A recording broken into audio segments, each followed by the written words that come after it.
Kalau Tuhan kaya, bisa menjadi manusia. Saking hebatnya dia salah. Itu justru tidak hebatan dia. Karena apa? Ketika Tuhan inkarnasi jadi manusia, maka dia menjadi manusia. Sehebat apapun ceramah mereka, sehebat apapun tipu daya mereka, sehebat apapun Bapak Ibu kebohongan yang mereka pertontonkan, sehebat apapun cacian, makian, hinaan mereka terhadap Alkitab, di luar Yeshua HaMashiach, Yesus Kristus, tidak ada keselamatan.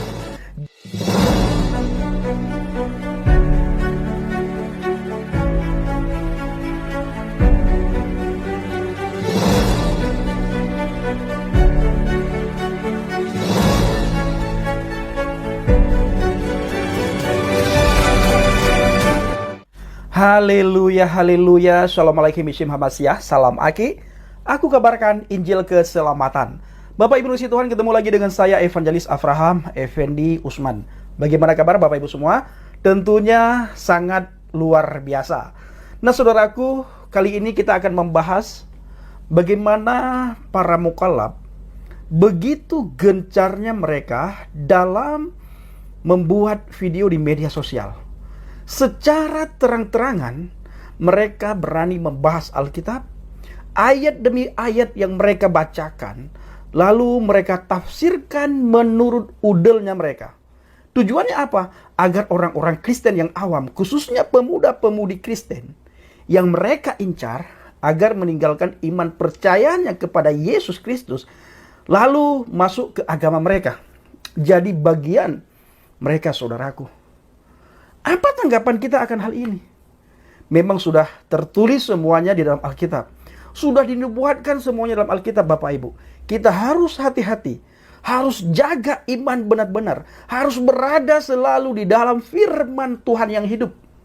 Agar kita tidak goyah dan tidak mudah diombang-ambingkan oleh ajaran-ajaran palsu. Nabi-nabi palsu, guru-guru palsu, pengejar-pengajar palsu, dan penyesat saudaraku, itu hadir di tengah-tengah kita untuk menyesatkan kita orang yang percaya. Pertama sekali yang mereka incar itu adalah pemuda-pemudi Kristen. Inilah yang mereka incar. Seperti saya melihat di sebuah postingan saudara, di mana Kainama bersama dengan teman-temannya, secara terang-terangan mereka ingin memurtadkan seorang pemuda Kristen Bapak Ibu. Dengan bebasnya mereka membahas akan Alkitab.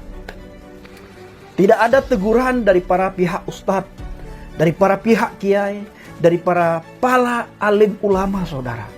Tidak pernah mereka dibina, mereka dipanggil supaya mereka bisa berjalan di rel masing-masing tanpa mengganggu iman kepercayaan orang lain, tanpa mengganggu kitab orang lain, iman kepercayaan kitab yang tidak mereka imani. Nanti saudaraku, ketika kita membahas iman mereka, kita mempertanyakan Tuhan mereka, kita mempertanyakan nabi mereka, maka mereka kebakaran jenggot. Lalu saudaraku ini kasih Tuhan, mereka ramai-ramai melapor kepada pihak yang berwajib saudara.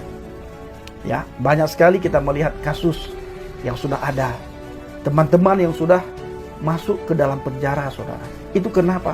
Karena desakan orang banyak meminta kepada pihak yang berwajib supaya si A, si B, si C ditangkap dengan alasan penistaan, padahal ada data, ada dalil.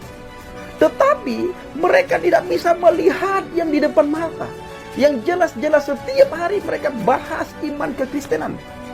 Pertanyaan saya sangat sederhana, apakah mereka tidak punya ilmu pengetahuan untuk membahas kitab mereka? Atau tidak tertarik mereka untuk membahas kitab mereka? Untuk belajar agama mereka? Untuk belajar tentang ini, tentang itu yang bersangkut paut dengan iman kepercayaan agama yang mereka anut. Sehingga dengan susah payah mereka mentafsirkan Alkitab menurut udelnya mereka. Sementara para alim ulama diam saja, bahkan terjadi pembiaran sepertinya saudaraku. Ya, terjadi pembiaran. Benar-benar terjadi pembiaran. Saya tidak tampilkan cuplikan videonya Bapak Ibu karena sudah banyak sekali video saya ketika saya tampilkan cuplikannya kena copyright. Dipermasalahkan oleh mereka sendiri saudara. Jadi saya hanya membahas Tetapi nanti saya menampilkan thumbnail daripada orang-orang yang ingin memutarbalikkan sejarah, memutarbalikkan firman Tuhan. Mereka tafsirkan dengan seenak udelnya mereka, saudara. Kalau kita bertanya mengenai iman mereka, Tuhan, Nabi, junjungan mereka, kita dipermasalahkan dengan hukum. Kita tanya kitab mereka, lebih-lebih lagi kalau kita baca lalu kita tafsirkan, langsung bertentangan dengan hukum penistaan.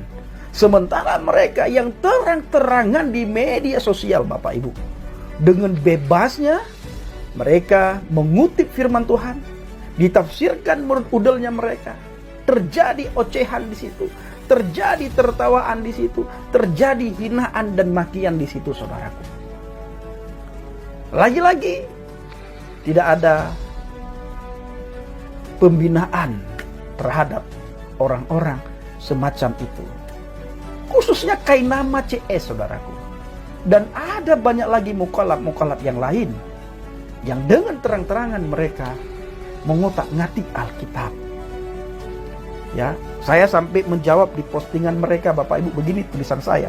Begitu hebatnya tipu daya kuasa iblis, kuasa setan, kuasa kegelapan. Macam cara dilakukan untuk mengajarkan kebohongan supaya orang Kristen murtad dari iman percayanya kepada Yesus. Dan dengan begitu terang-terangnya mereka membahas dan mentafsirkan Alkitab ayat demi ayat, dan tak pernah bermasalah dengan hukum, malah dianggap dakwah. Begitu kami jawab dan mempertanyakan kitab mereka, mempertanyakan Nabi dan Tuhan, langsung dicap penistaan agama, dasar jahiliyah. Apakah kalian tidak mempunyai ilmu?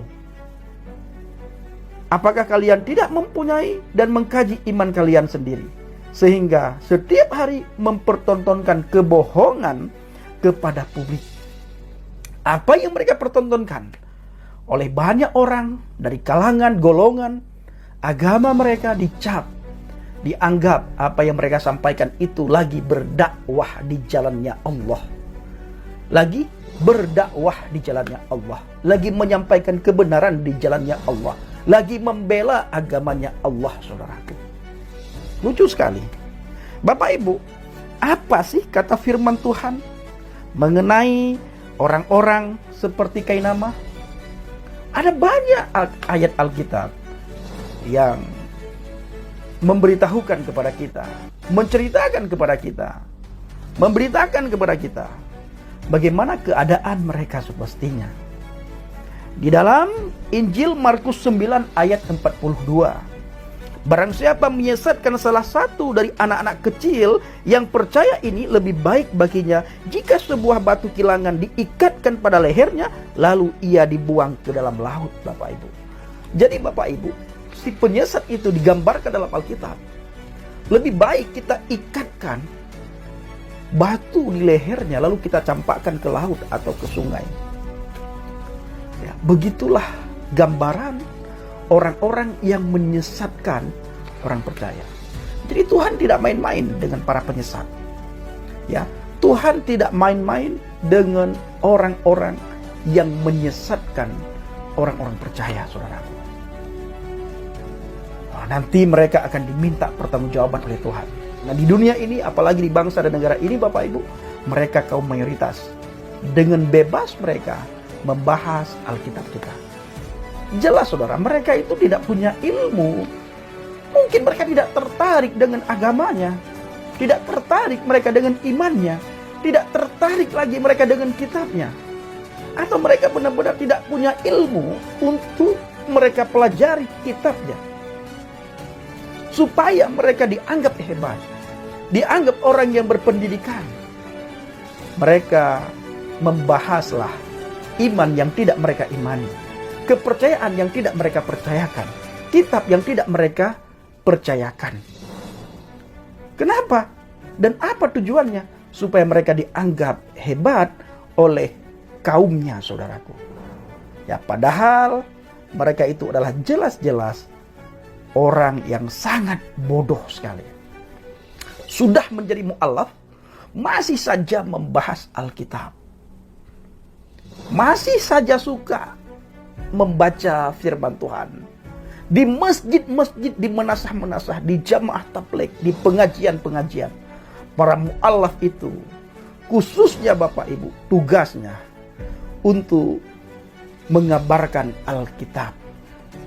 Mereka baca ayat Alkitab seayat demi seayat, ditafsirkan, diperdengarkan, dipertontonkan kebodohan mereka, Bapak Ibu. Sekalipun dengan cara olokan, dengan cara hinaan, dengan cara tertawaan, tetap firman Tuhan berkata, apa yang keluar dari mulut kita ketika kita menyampaikan firman Tuhan dengan cara apapun, dia tidak akan kembali dengan sia-sia, Bapak Ibu. Dengan penafsiran macam manapun, Bapak Ibu. Orang-orang sekarang pada terbuka hati dan pikirannya, Bapak Ibu. Banyak orang Islam, mereka bertanya-tanya, kenapa para mu'alaf ini suka sekali membahas Alkitab? Benarkah mereka sudah mu'alaf? Atau mereka pura-pura mu'alaf? Karena kami tidak pernah melihat mereka mempelajari akan agama Islam, mempelajari akan Al-Quran, mempelajari akan hadis, belajar sejarah Islam. Tidak pernah. Yang mereka selalu bahas di jamaah tabligh, di masjid, di menasah, di tempat-tempat pengajian, selalu Alkitab. Ada apa ini? Begitu tertariknya Alkitab itu, saudara, untuk dibahas. Sampai-sampai hampir di semua masjid yang dimasuki oleh para mu'alaf, Alkitab yang dibahas. Saya pribadi, saudaraku, sudah lama sekali tidak mau lagi membahas iman mereka. Tidak suka saya. Benar-benar saya sudah move on. Paling saya tanggapi apa yang sudah mereka bengkokkan mengenai ajaran Alkitab. Saya tanggapi, ya paling saya untuk membuat mereka tertarik dengan video kita, saya buat judul bombastis, saudara. Tujuannya apa? Supaya mereka datang hadir ke channel kita, saudaraku. Untuk membahas kitab mereka, junjungan mereka. Benar-benar saya tidak tertarik sedikit pun. Tidak tertarik. Alkitab itu sudah cukup bagi saya untuk menjawab setiap tuduhan mereka tanpa perlu kita membuka kitab mereka, Bapak Ibu.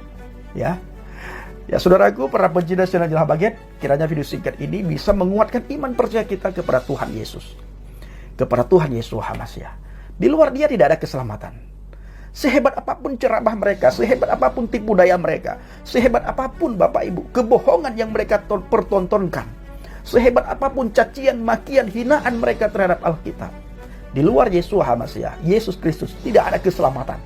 Jaminan kepastian keselamatan itu tidak ada. Maka kalau saudara bertemu dengan para mu'alaf, coba tanyakan sepatah kata kepada mereka, yakinkah kamu masuk surga? Tidak yakin. Kenapa? Tidak ada pribadi yang menjamin kepastian keselamatan mereka, Bapak Ibu. Tidak ada. Kita bersyukur, kita menemukan kebenaran, menemukan keselamatan, dan kita mendapatkan hidup yang kekal di surga hanya melalui pribadi Adonai Yesus Hamasiah. Terima kasih. Shalom alaikum bishim Hamasiah. Salam Aki. Aku kabarkan Injil keselamatan. Bapak Yahweh bishim Adonai Yesus Hamasiah. Urwah Kudus memberkati kita semua. Haleluya. Amin. Salam mortadin. Saya mengucapkan terima kasih kepada Bapak Ibu yang selalu mendukung penginjilan Habaget, baik melalui doa, dana, motivasi maupun support saudara. Terus dukung dalam doa dan bawa Habaget dalam doa syafaat saudara, agar orang-orang di luar sana menemukan kebenaran, menemukan keselamatan melalui pelayanan tim Habaget. Terima kasih.